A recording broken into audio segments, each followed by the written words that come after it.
Hello everyone, this is Donna coming to you again. I'm sorry, but Spencer is coughing this afternoon. That's my little pup that has congestive heart failure, so you're going to hear him in the background because he always insists upon being in the same room that I am in. So, moving on. Wanted to introduce something that I've done for myself and something I encourage others of you to do. I ordered this lovely piece of leather from the Lemonade Parade. They are an Etsy shop based in Scottsdale, Arizona. I ordered the pocket size, which to me is a field note size. They refer to them interchangeably by pocket or field notes. I will refer to them as field note size notebooks.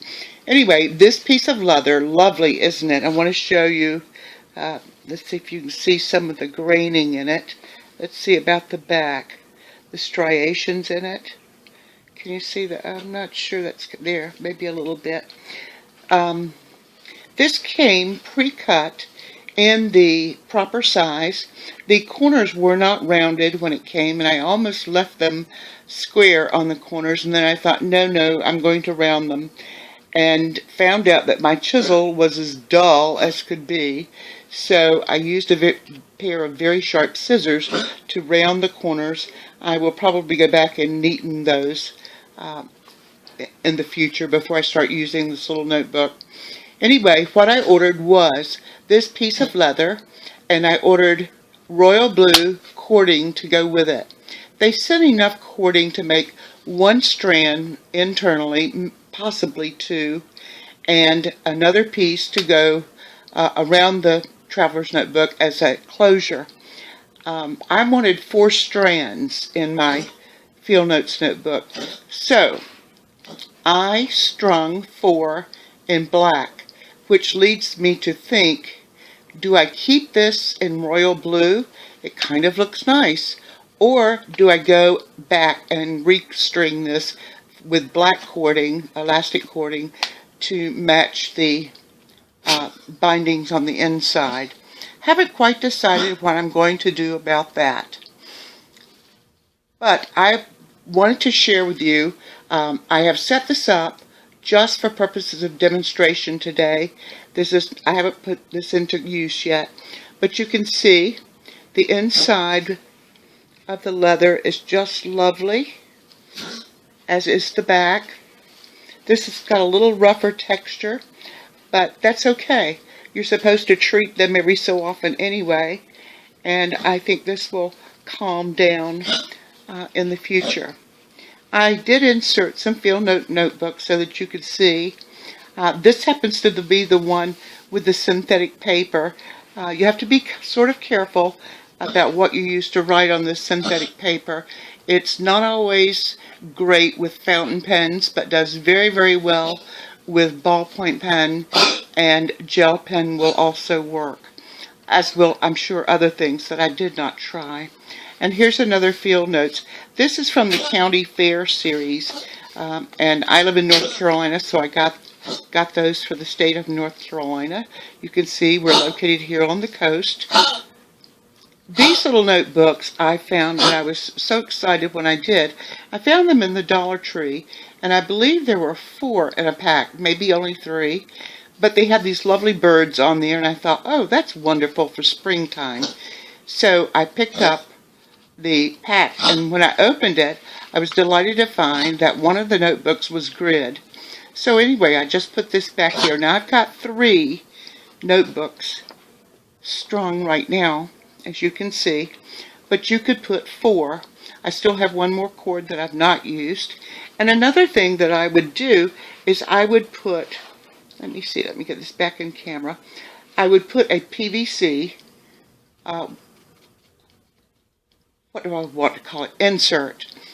And it's the one that would hold 2 business cards on one side, and the other side of the flap would have a zipper pocket so that it would hold loose change or paper money or things of importance that you just didn't want to lose. And I probably would also put in a couple of pocket folders here. But I did want to share this with you. I was so tickled when I completed this project. It just comes plain. You have to do all the work to it, to string it, etc. So I'm going to lay this just aside here for a second, and I wanted to show you how I strung this notebook. So for right now, we're going to say that this is the top corner and this is the bottom. This is just for the sake of demonstration. And this is looking at the inside of the traveler's notebook. What I did is I measured and found the center point. For the purpose of illustration today, let's say that this is the center point. Then I measured down 1/4 of an inch and punched a hole. I measured 1/4 of an inch and punched a hole, and the same on this side. So now you have 3 holes, 1, 2, 3, that are 1/4 of an inch from the top of the leather. Then I went to the bottom. Let's move this back into range so that you can see. And I measured 1/4 up from the bottom and punched a hole, and punched another hole 1/4 to the left, 1/4 inch, and 1/4 inch to the right. Then, taking my elastic, I'm just going to say that this is not, this is a continuous string. The first thing I did is I went into the center hole. Okay?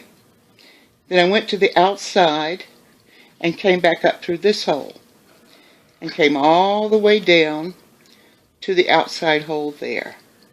I went to the outside and came back up through this hole and again to the center hole. I went to the outside and then came back up through this hole all the way down. Went to the outside and came back up through this hole, and this is where you would tie. So you have 1, 2, 3, 4 strings. And the nice part about this is, you know how some notebooks are strung vertically? All of these insert strings, I didn't get that in view. Some are strung vertically, but all of these are parallel to each other, which means that all the strings on the inside of this little notebook are going to be the same length. When they're strung vertically, typically what you will have are 2 longer ones for the top holes and 2 shorter ones for the bottom holes. So that's just a thought I pass along to you. But this is a really nice idea that I did, and I wanted to share it with you. And now let's talk about the thickness of this piece of leather. Alright, this is a field notes. I'm going to shove it down so I can get it close to the bottom edge. You can see that the piece of leather is approximately the width of a field notes. And I believe these have either 42 or 48 pages. I won't flip in right now to find out, but they're standard size. And you can see that this is about the same thickness, which is very durable. It is somewhat floppy, but it is somewhat stiff. Now, one of the things I want to go back and do is to take this entire notebook and put it under some weight. I may even take the booklets back out. I want to give this fold a good bit of memory so that it won't fly open in your face every time you unleash it. So, that is the Lemonade Parade, Scottsdale, Arizona. They sell leather, pre-cut pieces of leather to a specific size, and there are like 3 or 4 different sizes. They were very reasonable. The piece of leather was $12, and no, I'm sorry, I take that back. The leather and the cording, the royal blue cording, came to $12, and I want to say shipping was around $5 or $6, so that was $18 for a wonderful product that I will enjoy using, that I made myself. And this is one of those kinds of leathers that will take on a wonderful patina over time with use. Oils from your hands, scars, dings and dents, and then also this leather will start to turn a tad bit darker over time with use. Again, that's because of the oils. And I do treat my notebooks about every 4 to 5 months, and I've used a variety of substances. The last time I used coconut oil, and that seemed to work quite well. Now, these have not been conditioned by me yet, but will be somewhere into the future. Now, let me brag on the Lemonade Parade just a little bit, because they very kindly sent me a surprise. Another piece of pre-cut leather to the pocket size notebook. You can see that this piece of leather is thinner and is much more pliable, and I was quite surprised. Also, you will see that these two are a tad bit different in shading. So what I did is the same technique. I punched the holes, I strung the 4 strings. This time the closure does match the notebook. And these little notebooks I found at Staples some time ago, and I want to say they were like 2 for $1. Yes, I think that's right. And they had wonderful designs on them. And with this being springtime, I chose to pull out the flower notebooks, just grabbing something so I could set this up for you. On the back here, I have adhered a pocket, and also would add in a PVC folder and things like that. These look more like sunflowers, so to give it sort of a spring look, I had this little magnetic clip, and I just put that there. In a duplicate just like that one. And here is another booklet from the Dollar Tree grouping. They're all birds, but I think they're so pretty. This one happens to be blank and is an excellent choice for journaling. So, for the purpose of demonstration, you can see that this now has much thinner leather. Let's put the other one up here so we can see the difference. I'll have to separate them a little bit. You can see the differences in the leather. This one has much thinner leather.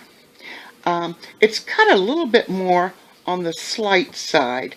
You can see that the notebooks do come out to the very edge, which may be why they put it in. Maybe it was one of their oopses. We all have those in our lives. But I was delighted to receive this, and I'm going to so enjoy using it. These little booklets from Staples are not as wide as a field notes, so I may just end up using these in this slightly cut piece of leather. But again, I now have 2 notebooks, traveler's notebooks, that I made for myself. I'm delighted with both of them, and this too will take on a patina much like the first one that I showed you. So what does all this mean for you? You too can buy a piece of leather from the Lemonade Parade. I've heard of people buying from Michael's, and I will show you a piece of leather that came from Michael's. This was in a really grody bag of bits and bobs and scraps and what have you. But I thought this was such a pretty piece of leather. You can see the coloration is more of a chestnut. Let's put this up so you can get a contrast. But this is big enough. Now it has some dings right here. It looks like they got ready to cut it and decided not to. But out of this, I think that I can make a wonderful personal size, ample cut, or even the Well, that would be the personal size of the little petite. Or I could make another pocket size. This is the first time that I have thought about using the pocket size. I've never used them before. I own one, and that is from Buteo Bunker, and it is called Indigo. And I think I showed that to you in a previous video. You flip this over. The inside is a nice rough finish. You can tell there's been some chalking on this. This must be some sort of identification when they're processing the leather through the processing plant before selling it to vendors who use it, leather bits, bits of leather for a variety of things.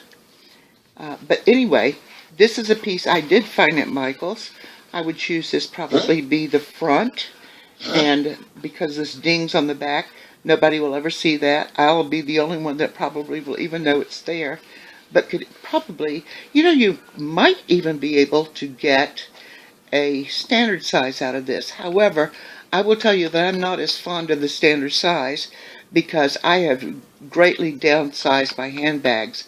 I typically carry the Lands' End small open top tote, the canvas totes. Those are perfect for me, and all I want in it is just my wallet, my planner, my car keys, and I have a Ziploc bag with some meds in it, and that's about it. I did a previous demonstration. If you load these things up with paper, I think it was my standard size, I loaded it up with notebooks and laid it on a scale, and it was a pound. Now, I can do without adding a pound, can't you? So here is my challenge to each of you. Find yourself a piece of leather. You could do it from Michael's or from the Lemonade Parade. The beauty of this one is it's pre-cut, squared. This piece is not, but would be easy enough to do. Get yourself a piece of stretchable cording, elastic cording.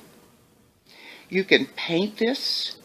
You can, and I've seen people paint them with acrylic paints, and they turn out very well. You can also dye this. You can get the dye on Amazon. I'm sure that you could probably get it at Michael's or Hobby Lobby or some sort of craft store like that. You can dye it. You can also use indelible inks, and you could do a Zentangle on it. The sky's the limit. Let your imagination go. But I will assure you of one thing, maybe two. One thing is that when you get done making this notebook for yourself, you will be so darn proud. You can see that I did leave the corners on this one square, and I may go back and change that, may not. But you'll be so darn proud of what you've done for yourself. You'll have fun showing it off to your friends, and they say, "Oh my God, that's gorgeous. Where did you get it?" And you say, "I made it."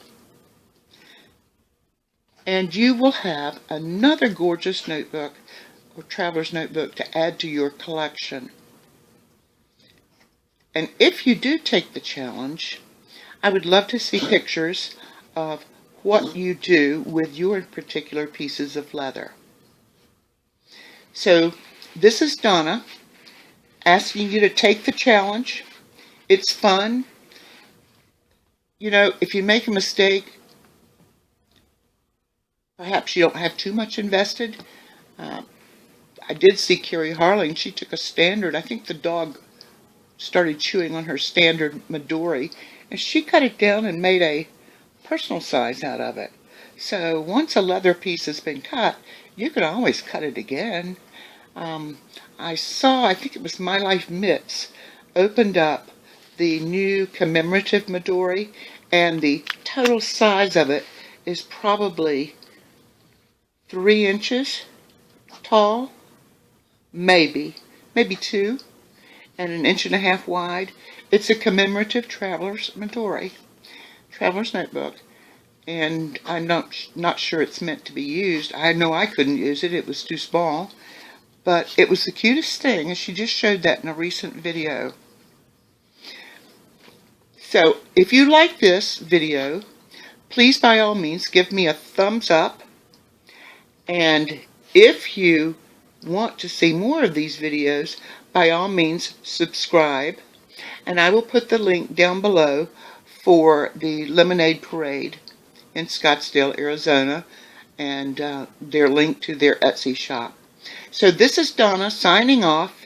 Thank you for being with me today, and I look forward to coming to you again very soon. Take care now.